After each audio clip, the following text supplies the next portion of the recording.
Hey, Charlie Dino with AcquireTek again. Wanted to put out another positive perspective for the upcoming week of teleworking around the COVID-19 crisis. So one of the things that I've been doing this past week, and I'll continue to do and add to my positive perspective each week, is really looking at uplifting stories that I've seen out in the news, on Facebook, via FaceTime with friends, some of my employees. So just a few.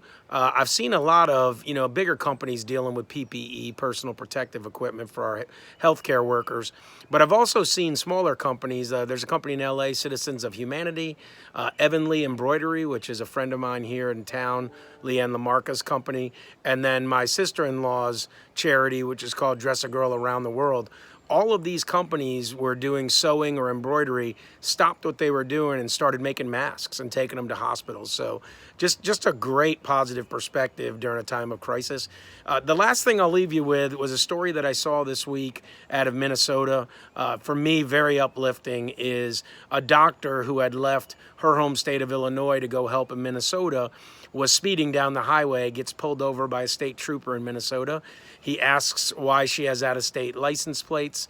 She tells him that she's there to help the people of Minnesota and the hospitals.